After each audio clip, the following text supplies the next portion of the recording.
Hello, I'm Stone Oak Valley and welcome to the next episode of Unpacking My Treasures. So if you haven't watched episode 1, you should check that out if you want. Since this is like a general intro I use for all the other episodes, I have no idea what box I'm at. So you have to check the title or whatever. So let's just go straight to the case and unpack the next box. Hello and welcome to episode number 4. So in the previous 3 episodes I had a really bad light in the room here because I'm of course changing some rooms and refurbishing my retro basement. So I went out and bought some 2700K color temperature lamps. So hopefully this will be much more natural lighting. But I have some objects placed here in front of me, and in episode 1 I was talking about the camera setup I had. So I have 3 Raspberry Pis. I've made 4 of them, and right now I have a very bad preview. It's like black and white in a really bad color matrix splitter that I have lying around in my trash. But I talked, this is a card from 2002, and it's one of those embedded industrial PCs, and it has a PCI slot. So I was thinking, maybe I could use one of my 4-channel frame grabbers that is also like an industrial card, and just pop that in here and get this PC up and running. So it's running a Pentium 4. I don't intend to run any Windows or, well, I'm gonna run Linux, but I'm not a Linux mastermind, so I had to use ChatGPT to help me understand if this could actually work. And it suggested that I install Red Hat Linux Pro 8.0. I think that's also from 2003 or something. So it comes on 3 CDs, and then I have some code from ChatGPT, which will just basically, when I turn it on, it will just display 4 images on the screen, and that's it. It's just gonna turn it on and it's gonna show whatever I'm inputting here, and that allows me to preview all of these cameras, because right now I'm looking at the screen over here and it's really bad. I will see if I can put a picture of how bad it is. But anyway, that was just a little side track and a little update on how I shoot my videos. Of course, we came here for box number 4, and yeah, it is right here, and it says Amiga hardware, accessories, and Commodore 64 floppy drive. Alright, let's see if the boxes are true to their yeah. So in episode 1 I was talking about this nice mouse mats, and this is an actual Amiga 500 or Amiga 1200 mouse mat. You know, it's really nice.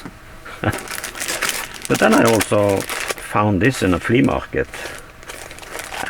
These are newer types, but yeah, they were like super cheap, and I just thought I will buy all of them. That's nice to have for Amigas and also PCs, of course. And yeah, and here is just a classic tank mouse, of course, that fit nicely to the objects you just saw. And yeah, this is just an empty box because there's nothing inside, as you can see. But it's Winner 220 micro shooter, so it's just a box for an actual joystick from back in the day. You know, I don't want to throw this because it's just part of the collection. Yeah, this is actually my own built light pen. I think I used, like, there were some drawings in a magazine somewhere back in the day, and it's actually working, and it's for a 9-pin for Commodore 64, and it's actually working. I think I also used it on Deluxe Paint, actually. I got it to work on Amiga. Oh yeah, so this is a legendary device. This is the MIDI Master by Datel, and this is the actual, you know, authentic hardware, and this was actually used in my recording projects for the Amiga when I had to play some MIDI stuff, and I think I hooked it up to something. Actually, I don't remember. Maybe I didn't record that MIDI stuff. I think I did. Anyway, it's for the Amiga. It's a MIDI device. Yeah, this is just a memory expansion for the Amiga 500. So it's just one that I have lying around extra. So that's 512 kilobyte of slow RAM, or I guess fast RAM or something. So yeah, I don't have too much accessories to the Amiga that is not really connected into an Amiga, but it's nice to have it on stock. I forgot to put it in the rear window. This is actually an accelerator, Blizzard 1220, I think it is. Yeah. So this is for the Amiga 1200. Just a quick accelerator, an empty bag. Yeah, this is actually like a clock chip, I think, for the Amiga 1200. You plug it inside somewhere. I never used it, as I have a accelerator card with the clock built in. So, and these are just some spare crystals that I have. I think I had to order 3 or something. I was doing some repair on something. I can't remember what I did, but it's we will see if we can put that there for viewing. And yeah, this is the Blizzard 1230. So this is for the Amiga 1200. I had fixed the battery holder here, and I also replaced the crystal because it was really funky and loose. And I haven't put this in my Amiga 1200 because right now I'm preparing for some other projects, and I just had to take it out because it wasn't part of the configuration. I wanted like a stock 1200 in my project, and this is actually, yeah, some home build. So this is just a PC 2 mouse, and then there's an adapter I made, 3D printed, and there's some electronics inside, and it's basically just for having a PS2 mouse possibility on Amiga. I think I don't think it's for Atari.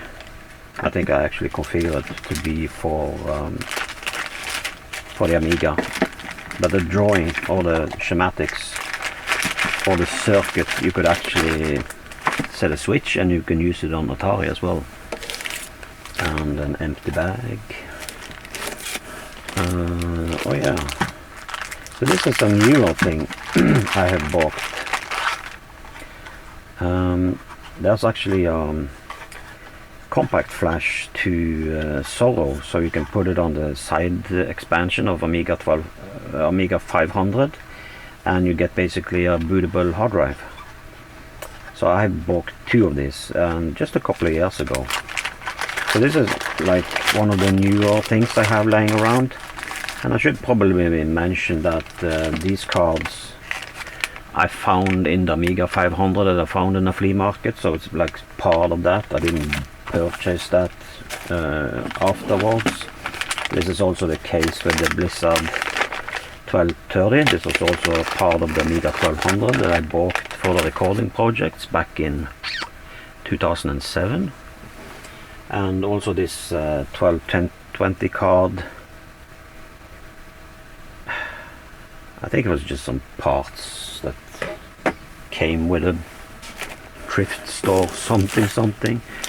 Oh, this is the Amiga Action Replay number 2 for Amiga 500, and this is my actual unit from back in the day.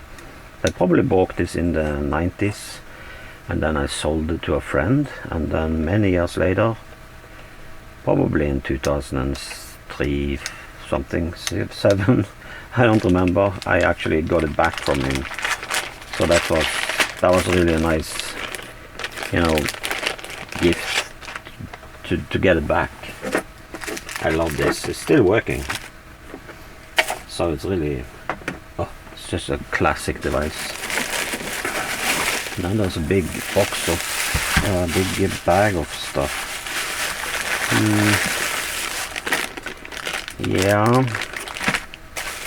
I have no idea what this could be.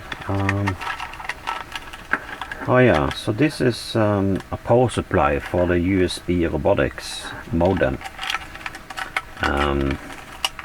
Also something I just found randomly in the trash. So I would like someday to just see if I can turn on the modem and hook it up and try to call a number. You're not gonna reach anybody, but you know, just for fun. Yeah, and I guess this is just J11 and some, probably the wires and the serial cable for the modem. So the modem could be anywhere.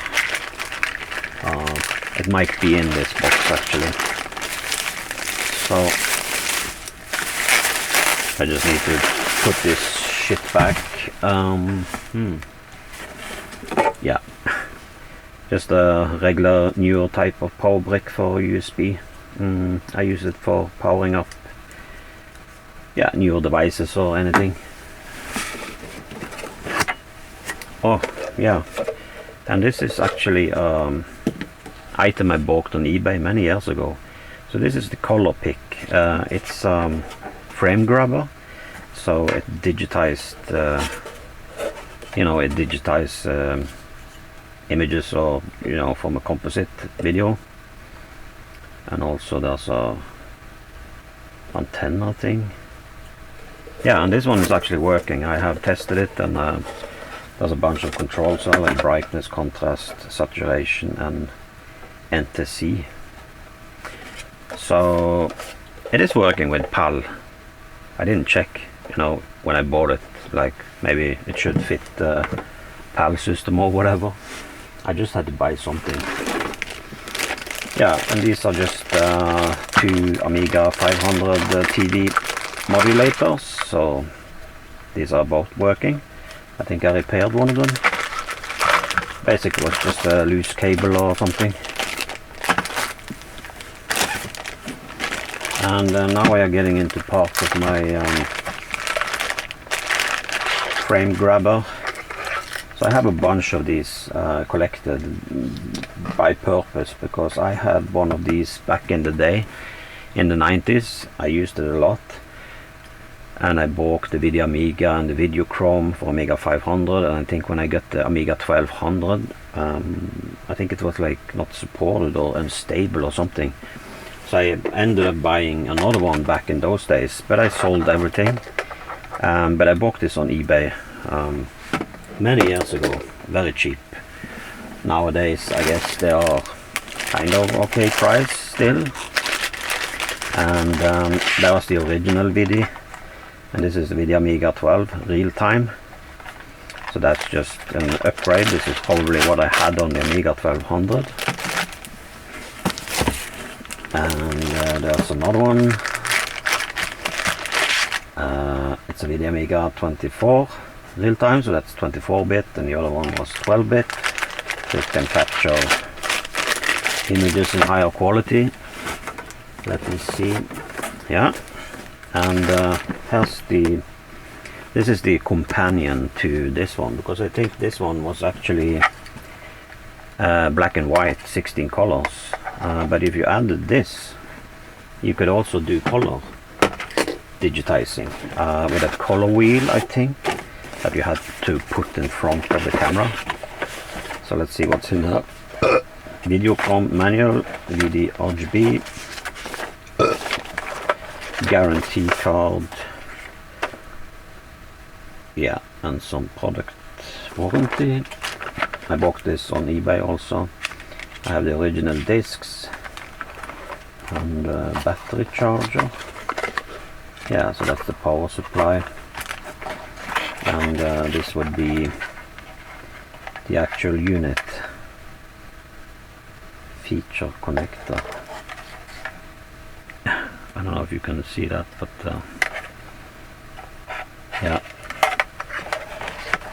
I completely forgot how to connect this basically. Of course I knew that back in the day, but I have tested it, of course, so I know it's working. Let me see if I can get it in here. It's not just unpacking, there's also packing. So,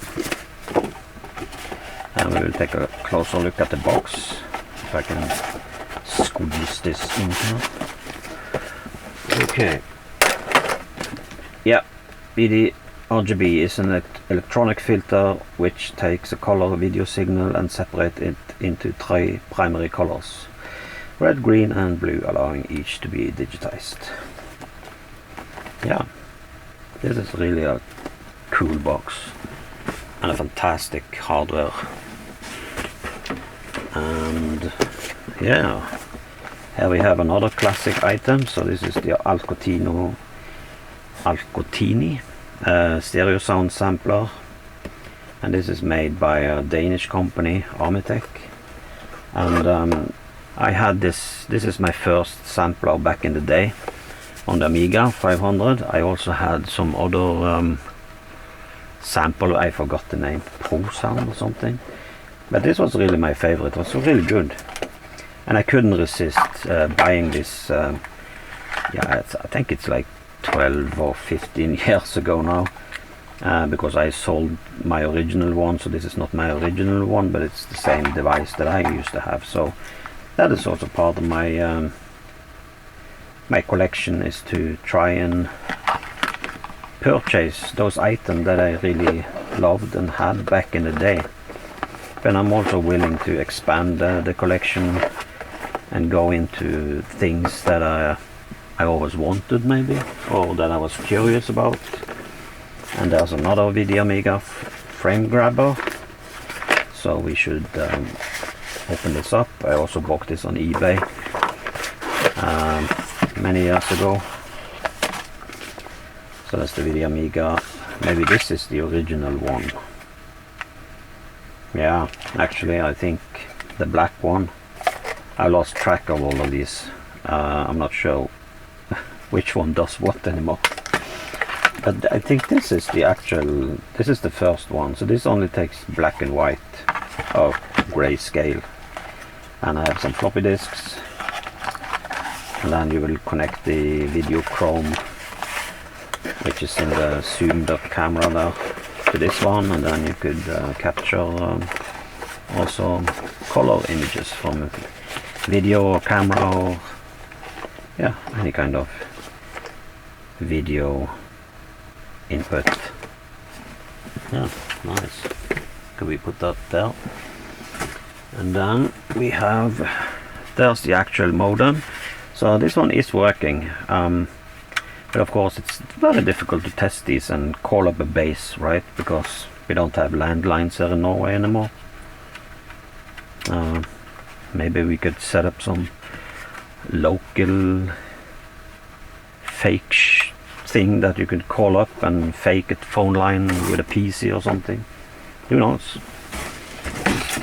Yeah, and this is an actual Commodore 1541 disk drive for Commodore 64, and I never had one of these back in the day. I had tape only, and I sold my Commodore 64 in '89, I missed it so much that a friend offered me to buy his new bin, Commodore 64, the white version, including some accessory, including this one. So this is actually, well, you could call it my own, since I bought it, you know, on purpose in the 90s. I think it was 1990 or 91, and it's still working. And there's even a floppy drive disk in here. Yeah, that's interesting. Okay, I probably used it for some kind of project, but yeah, that was really an item that I basically had. There are some bugs in here, but now, yep, the box is empty, and yeah, that was episode 4, and there's a lot of cool items here, a lot of cool hardware that I either had back in the day, or I just repurchased it later because I really want it. But like the Video Amiga, you know, I went overboard and I wanted to collect all of them. And I think I only miss maybe 1 or 2 of these devices. So that was made by Rombo. I had actually made a big post in my website about the Video Amiga. I also have featured a bunch of these things that you see here on my website. So this is not new stuff for me. I have written some stories about it, and you know, whatever testing I can do and stuff like this. So yeah, but I guess that was the end of this episode, and I'll just see you in the next one.